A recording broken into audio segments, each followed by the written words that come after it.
Salut très chers Gémeaux, bienvenue sur ma chaîne Intuition des séries. J'espère que vous allez bien. Allez, on va commencer tout de suite. Le mot miracle est l'un des plus mal compris de notre vocabulaire. On l'imagine spectaculaire, voyant, accompagné d'effets visuels comme dans les films. Or les vrais miracles, ceux qui transforment réellement les vies, sont presque toujours discrets. Ils se glissent dans le quotidien sans faire de bruit. On les remarque souvent après coup en regardant en arrière, en se disant « c'était là, à ce moment précis, que tout a basculé ». Et pourtant, sur le moment, rien ne semblait extraordinaire au regard extérieur.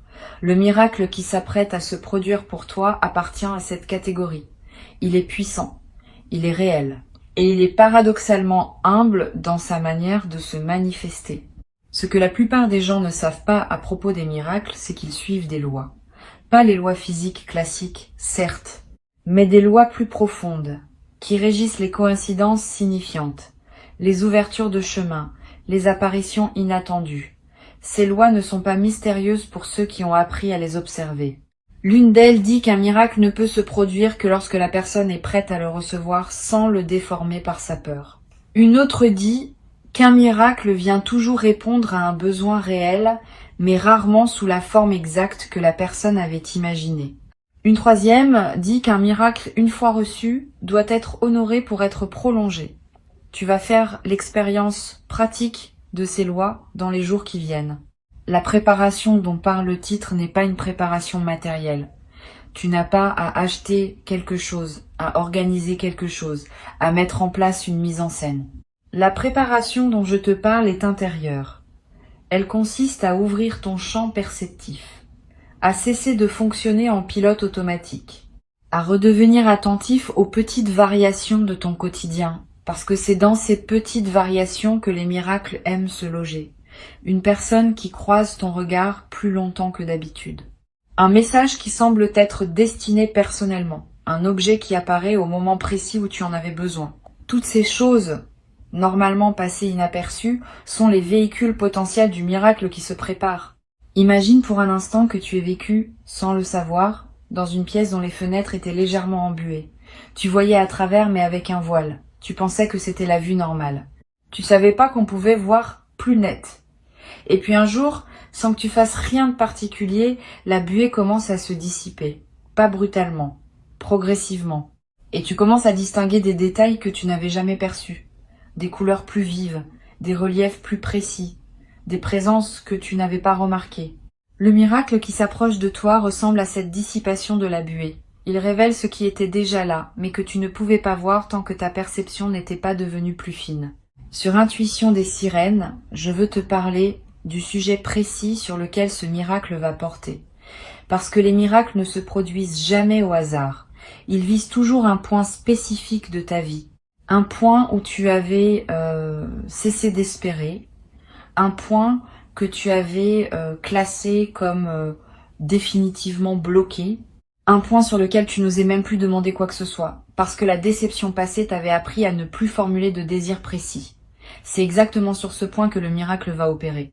La vie a une intelligence particulière. Elle vise les zones où nous avons abandonné, parce que c'est là que l'effet sera le plus profond. Quand quelque chose s'ouvre, où nous attendions encore, nous nous réjouissons. Quand quelque chose s'ouvre, où nous avions cessé d'attendre, nous sommes véritablement transformés.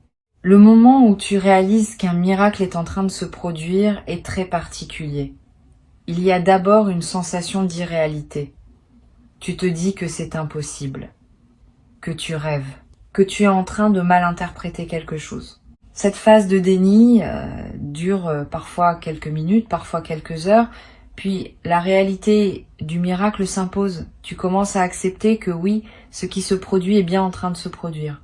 Et là, une émotion immense te traverse, une émotion qui dépasse la simple joie, une émotion qui touche à la révérence. Tu ressens, dans ton corps, que tu es face à quelque chose de plus grand que ton entendement habituel. Cette révérence est l'émotion typique de la rencontre avec le miraculeux. Tu vas remarquer, dans la période qui précède la manifestation du miracle, des signes annonciateurs. Pas des signes spectaculaires, plutôt des signes que tu pourrais facilement rater si tu n'es pas attentif. Une chanson qui passe à la radio juste au moment où tu pensais à quelqu'un, un chiffre qui revient plusieurs fois dans ta journée, un livre qui s'ouvre sur une page particulièrement parlante, un rêve qui semble t'envoyer un message clair. Ces signes ne sont pas des coïncidences. Ils sont la manière dont l'invisible te prépare au miracle qui s'approche. Il te tape doucement sur l'épaule pour que tu sois attentif au moment où la manifestation principale se produira. Une chose importante à comprendre, c'est que les miracles n'arrivent pas à ceux qui les méritent dans un sens moral. Ils arrivent à ceux qui les attendent dans un sens énergétique. Cette différence est cruciale. Tu peux être une excellente personne, gentille, généreuse, intègre, et ne jamais vivre de miracles si ton champ énergétique est fermé à leurs possibilités. À l'inverse, tu peux être une personne ordinaire, avec ses qualités et ses défauts, et vivre des miracles régulièrement si ton champ énergétique reste ouvert. Le mérite moral et la réception des miracles sont deux choses distinctes. Toi, tu as ouvert ton champ, pas par calcul, par évolution naturelle. Et c'est cette ouverture qui rend possible ce qui s'approche. Le miracle qui se prépare a une signature particulière. Il va se présenter avec un caractère évident d'impossibilité. C'est à dire que la situation à laquelle il va répondre était considérée par toi, et probablement par ton entourage, comme une situation sans issue. Le caractère miraculeux vient justement de ce contraste entre l'impossibilité apparente et la résolution effective. Si la situation avait paru résolvable par les voies normales, on parlerait de chance ou de hasard. Quand la situation paraît bloquée et qu'elle se débloque par un canal inattendu, on parle de miracle. Cette signature d'impossibilité résolue est ce qui te confirmera, sans aucun doute, que tu es bien face à ce que tu avais espéré sans plus oser le formuler. Ici, sur Intuition des Sirènes, je tiens à préciser quelque chose qui est rarement dit. Les miracles aiment l'humilité, pas l'humilité fausse qui consiste à se rabaisser. L'humilité authentique qui consiste à reconnaître qu'on n'est pas seul aux commandes de sa vie. Les personnes qui croient tout contrôler par leur seule volonté ferment souvent la porte aux miracles, parce que les miracles, par définition, viennent d'ailleurs que de notre volonté personnelle. En reconnaissant que tu n'es pas le seul artisan de ton existence, tu ouvres l'espace pour que d'autres forces puissent collaborer à ton parcours. Cette posture d'humilité ouverte est l'une des conditions favorables à la manifestation du miraculeux. Tu as cette humilité. Sinon, tu n'écouterais pas ces mots. Tu serais dans une posture de toute puissance qui n'a pas besoin d'écouter une voix qui parle de l'invisible. Le simple fait que tu sois ici, attentif à l'écoute, est la preuve que ton champ est ouvert. Tu ne penses pas tout savoir. Tu ne penses pas tout maîtriser. Tu acceptes qu'il puisse y avoir des dimensions à ta vie qui dépassent ta compréhension immédiate. Cette acceptation est un acte sacré. Et c'est cet acte sacré qui te place dans la disposition juste pour recevoir ce qui s'apprête à se manifester. Je vais te parler des 3 jours qui suivent généralement un miracle. Cette période est particulière. Elle s'appelle la période d'intégration. Pendant ces 3 jours, le système intérieur a besoin de temps pour assimiler ce qui s'est produit. Tu peux te sentir un peu désorienté. Tu peux pleurer pour aucune raison apparente. Tu peux avoir des pensées étranges, presque mystiques, qui te traversent. Tout cela est normal. Ne t'inquiète pas si ces phénomènes se présentent. Ils sont le signe que ton intérieur fait sérieusement le travail d'intégration. Donne-toi de la douceur. Bois beaucoup d'eau. Marche. Dors bien. Évite les engagements lourds si tu peux. Cette période de 3 jours est un temps sacré qui mérite d'être respecté. Pendant cette période, tu vas avoir des intuitions très claires sur la suite de ta vie.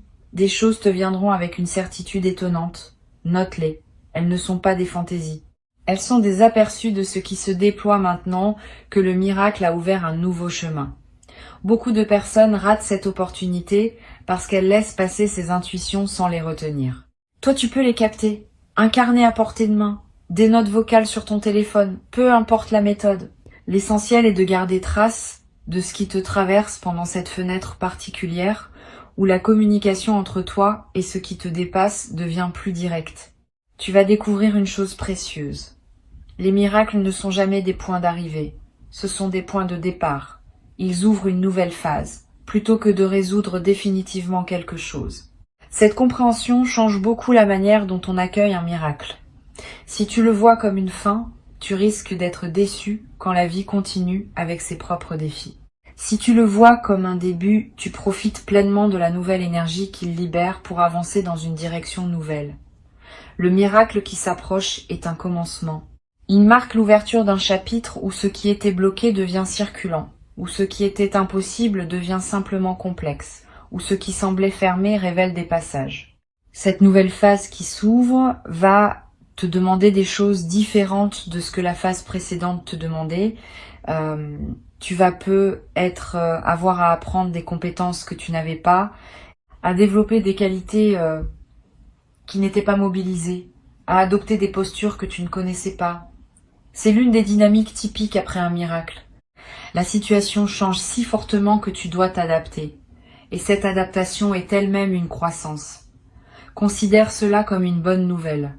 Tu n'es pas seulement bénéficiaire d'un événement positif. Tu deviens, à travers la traversée de cet événement, une version plus large de toi-même. Sur la chaîne, j'ai souvent constaté que les personnes qui vivent un miracle subissent ensuite une certaine pression sociale. L'entourage peut avoir du mal à accepter cette transformation soudaine. Certains vont minimiser en disant que tu as eu de la chance, d'autres vont chercher des explications rationnelles à tout prix, d'autres vont devenir distants parce que ce qui t'arrive remet en question leur propre vision du monde. Sois préparé à ces réactions. Elles ne disent rien de toi. Elles disent quelque chose de la difficulté qu'ont certaines personnes à accepter que le miraculeux puisse exister. Continue ton chemin sans te justifier. Tu n'as pas à convaincre quiconque de la réalité de ton expérience. Tu sais ce que tu as vécu. Cela suffit. À l'inverse, certaines personnes seront profondément touchées par ce qui t'arrive et viendront vers toi pour comprendre. Sois généreux avec elles. Ton expérience peut leur ouvrir une porte qu'elles n'osaient plus pousser. Tu n'es pas obligé de tout raconter en détail. Mais tu peux confirmer que oui, des choses inespérées peuvent encore arriver dans une vie humaine. Cette confirmation, venant de quelqu'un qu'elles connaissent, leur fera plus d'effet que tous les enseignements théoriques. Tu deviendras, sans le chercher, un témoin du possible. Et ce rôle de témoin est l'une des manières les plus discrètes, mais les plus puissantes de servir ce qui te dépasse. Tu te demandes peu, quelle forme exacte va prendre le miracle qui s'approche. Je ne vais pas te donner une description précise, parce que cela limiterait ta capacité à le reconnaître. Le miracle peut prendre de nombreuses formes. Une rencontre qui débloque une situation, une opportunité professionnelle qui surgit alors que tu cherchais ailleurs, une réconciliation que tu pensais impossible, une guérison qui surprend tout le monde, à commencer par toi, une décision prise par une personne dont la décision était cruciale pour ton chemin, une découverte personnelle qui change ta perception.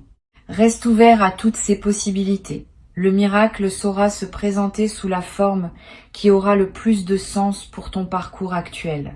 Une chose importante, les miracles sont presque toujours précédés d'une intensification des défis. Si tu as senti récemment que les choses devenaient plus difficiles dans la zone précise où tu attends une amélioration, ne désespère pas. Cette intensification fait partie du processus. C'est comme la marée qui se retire avant de revenir avec force. Le retrait n'est pas un abandon, c'est l'élan préparatoire. Si tu reconnais cette intensification dans ta vie en ce moment, prends-la comme un signe positif. Le miracle qui s'approche est en train de prendre son élan.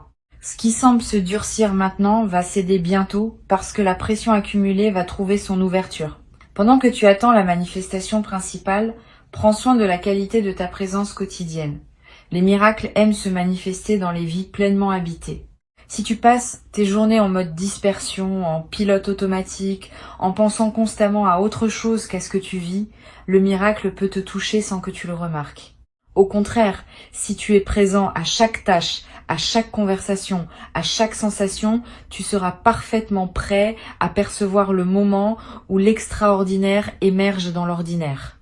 Cette qualité de présence est l'attitude la plus utile que tu puisses cultiver dans cette période de préparation. Tu peux pratiquer une forme simple de présence.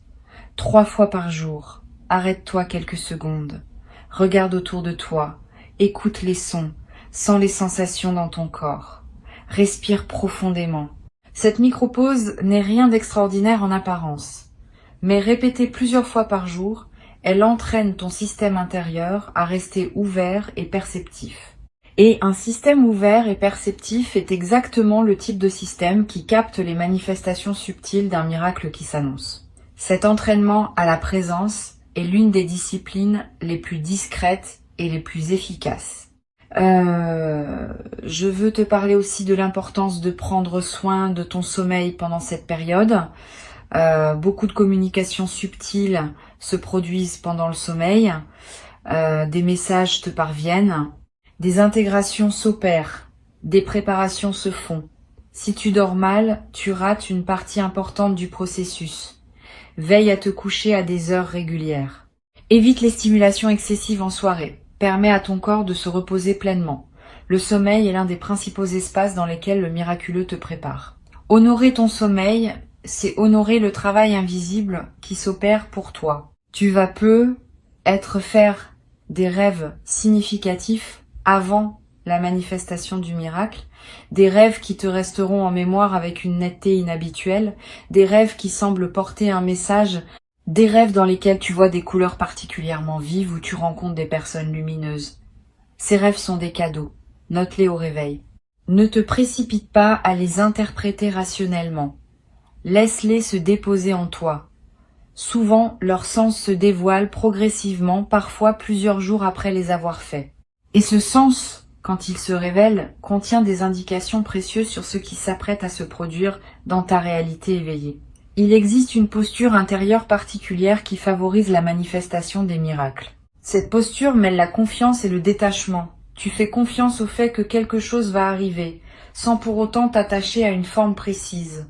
Cette combinaison peut sembler paradoxale, mais elle est juste. La confiance maintient le canal ouvert. Le détachement empêche le canal de se rétrécir autour d'une attente trop spécifique. Ensemble, elles créent l'espace exact dans lequel le miracle peut prendre la forme la plus juste. Pratique cette posture. Confiance sans crispation. Ouverture sans projection. Je voudrais te parler aussi du rôle de la gratitude anticipée. C'est une pratique étonnante mais puissante. Elle consiste à remercier déjà pour ce qui n'est pas encore arrivé. Pas dans une logique magique de provoquer la manifestation, dans une logique d'alignement. Quand tu remercies par avance, tu te places dans la fréquence émotionnelle qui correspond à la réception. Et cette fréquence prépare ton système à accueillir ce qui vient. Tu peux dire intérieurement « merci pour ce qui est en chemin », sans être plus précis. Cette simple phrase, répétée avec sincérité, ajuste ta fréquence et facilite la rencontre entre toi et ce qui s'approche. Un autre point essentiel concerne ton rapport à ton propre désir. Beaucoup de personnes ont peur de désirer trop par crainte d'être déçues. Cette peur, quoique compréhensible, peut paradoxalement bloquer ce que tu désires. Le miracle qui s'approche n'est pas freiné par l'ampleur de ton désir. Il est freiné par la peur de désirer. Ose désirer. Pas dans le sens d'une convoitise insatiable, dans le sens d'un appel sincère vers ce qui te ferait du bien. Cet appel est entendu, et il appelle, à son tour, la réponse correspondante. Tu n'as pas à diminuer ton désir pour mériter ce qui vient.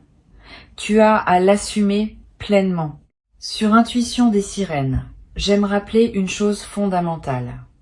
Les miracles ne sont pas distribués avec parcimonie, comme si la quantité disponible était limitée. L'univers ne fonctionne pas selon une logique de pénurie. Il y a suffisamment de miraculeux pour tous ceux qui sont prêts à le recevoir. Le fait qu'un miracle arrive à quelqu'un d'autre ne diminue en rien la possibilité qu'un miracle arrive aussi à toi. Au contraire, chaque miracle reçu et honoré dans le monde augmente la fréquence collective qui rend les miracles plus accessibles à tous. Tu fais partie de ce mouvement global d'ouverture au miraculeux. Et ton propre miracle contribuera, à son tour, à élever la possibilité pour d'autres. Tu vas, après avoir vécu ce qui s'apprête à se produire, devenir une personne légèrement différente. Pas dans tes valeurs essentielles. Celles-là restent. mais dans ta confiance en la vie. Tu sauras, dans tes os, que les choses inespérées peuvent arriver, et cette connaissance corporelle vaut 1000 livres lus sur le sujet. Elle te rendra plus tranquille face aux défis futurs, parce que tu auras la preuve vécue que les situations peuvent se débloquer même quand tout semble dire le contraire. Cette tranquillité confiante est l'un des effets les plus durables d'un miracle reçu et intégré. Tu deviendras être, à ton tour, un facilitateur de miracles pour d'autres, sans avoir à le décider explicitement. Simplement parce que ta nouvelle fréquence rayonne autour de toi et qu'elle inspire les autres à oser à leur tour. Tu donneras des exemples de ta propre vie qui ouvriront des portes dans la conscience de ceux qui t'écoutent. Tu seras présent au moment où une personne traverse un découragement, et ta simple présence, sans grand discours, lui rappellera que l'inattendu reste possible.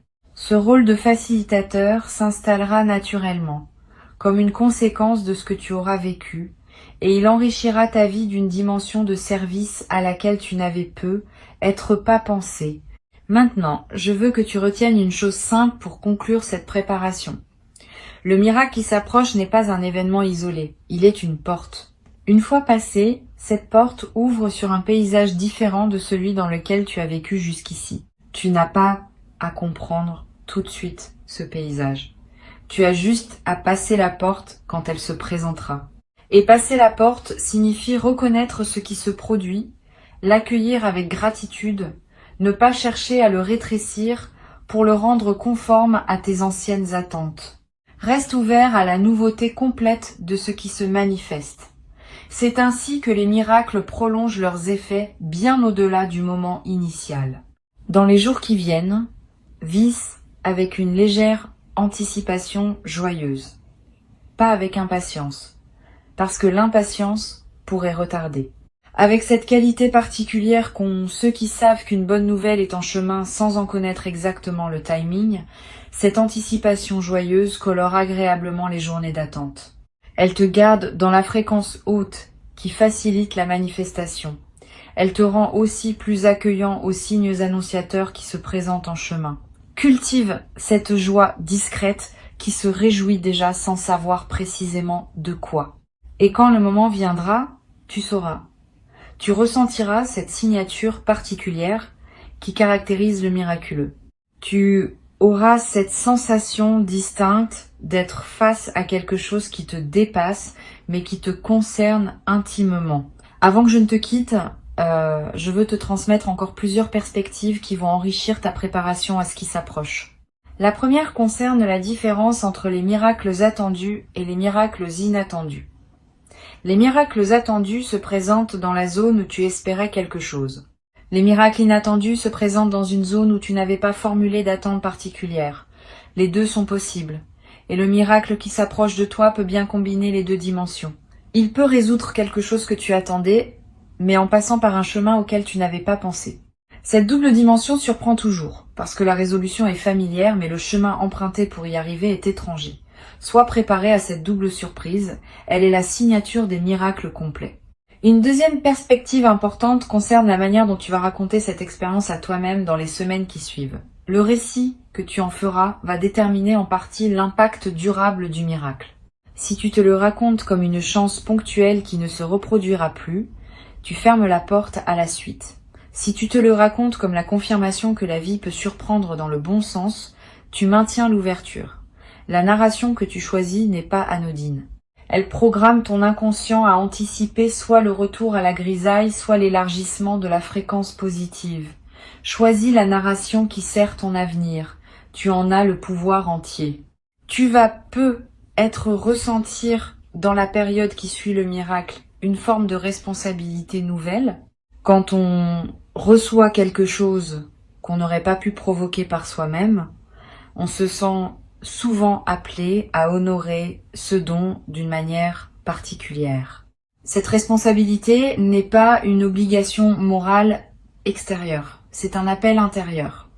Tu vas avoir envie de faire quelque chose de bien avec ce qui t'a été donné, de le partager, de le transmettre, de ne pas le garder pour toi seul. Cette envie est saine, et elle correspond à une loi profonde du miraculeux. Ce qu'on reçoit comme un cadeau gratuit appelle naturellement à être donné à son tour, sous une forme ou une autre, à ceux qui croisent notre chemin. Je veux te parler aussi du rôle des prières silencieuses dans la préparation des miracles. Tu as peut-être, à certains moments difficiles de ta vie, formulé des prières que tu as ensuite oubliées. Ces prières ne sont pas perdues, elles sont enregistrées dans ce que je pourrais appeler la mémoire universelle. Et elles continuent leur chemin invisible jusqu'à ce que les conditions soient réunies pour qu'une réponse puisse se manifester. Ne sois donc pas étonné si le miracle qui s'approche correspond à quelque chose que tu avais demandé il y a longtemps et que tu avais cessé d'attendre. Cette correspondance différée est l'un des phénomènes les plus émouvants des manifestations miraculeuses. Elle te rappelle que rien de ce que tu as sincèrement formulé n'est perdu et que la vie a une mémoire dont nous sous-estimons la fidélité. Tu vas peut-être faire une expérience particulière au moment où le miracle se manifestera pleinement.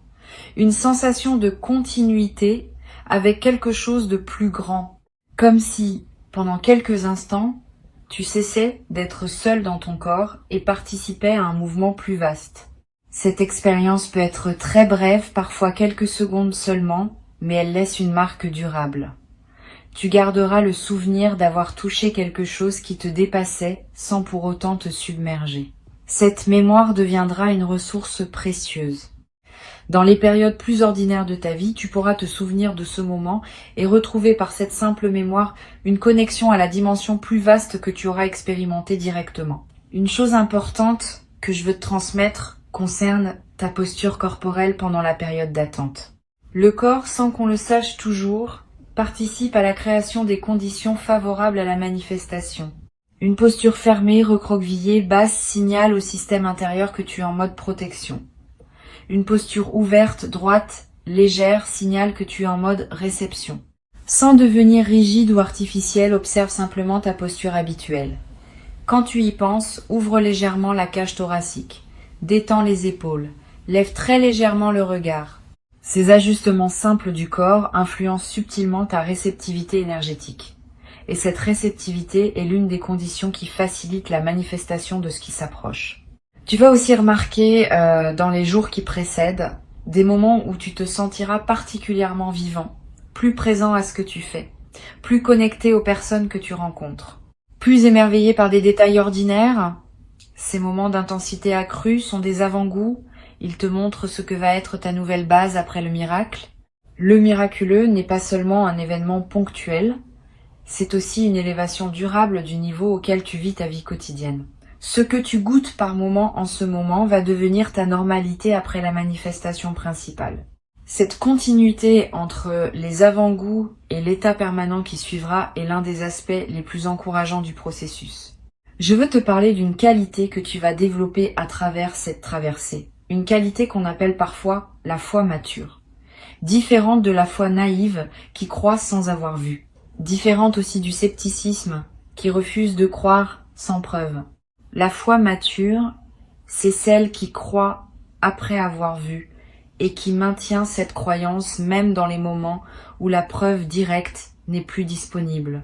Tu vas accéder à cette foi mature à travers ce que tu t'apprêtes à vivre, et cette foi te servira longtemps après que l'événement initial soit devenu un souvenir. Elle deviendra une ressource intérieure permanente, un socle sur lequel tu pourras t'appuyer dans toutes les situations futures. Tu vas découvrir aussi qu'après un miracle, ton rapport au temps se modifie subtilement. Les expériences avant et après ne se mesurent plus de la même façon. Ce qu'on appelait la durée ordinaire ne fonctionne plus tout à fait pareil. Tu auras des journées qui te paraîtront longues parce que pleines et des semaines qui passeront comme des journées parce que vécues dans un état d'absorption joyeuse. Cette élasticité du temps est l'une des caractéristiques de ceux qui ont été touchés par le miraculeux. Le temps cesse d'être un sablier qui se vide et devient un espace où l'expérience prend toute sa densité. Une dernière chose à te transmettre concerne la simplicité fondamentale du processus.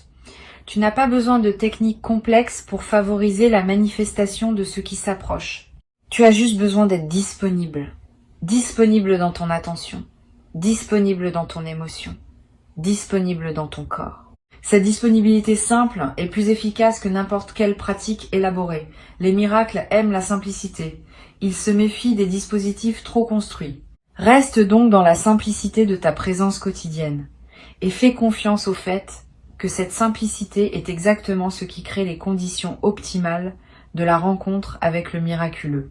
Tu peux aussi, si cela te parle, choisir de poser un acte symbolique chaque jour pour marquer ton ouverture. Allumer une bougie, déposer une fleur près d'une fenêtre, écrire une phrase d'intention sur un petit papier. Ces gestes simples ne provoquent pas le miracle directement, mais ils maintiennent en toi une certaine qualité de cérémonie qui honore ce qui s'approche. Ils te rappellent quotidiennement que tu es dans une période particulière, et cette mémoire active te garde dans la fréquence appropriée. Choisis le geste qui te parle, sans surcharge. La régularité compte plus que l'élaboration. Un geste simple répété chaque jour vaut mieux qu'un rituel complexe fait une seule fois. Et tu sauras, dans cet instant, que tout ce que tu as traversé jusqu'à maintenant trouvait son sens dans ce moment précis. Pas que ta vie n'ait été qu'une attente, mais que cette vie, dans toutes ses dimensions passées, t'avait préparé à pouvoir reconnaître et accueillir ce qui se présente maintenant. La reconnaissance sera la clé. Et la reconnaissance, tu l'auras. Reste prêt. Le miracle t'attend, et il a déjà commencé son approche silencieuse, lente et précise vers toi.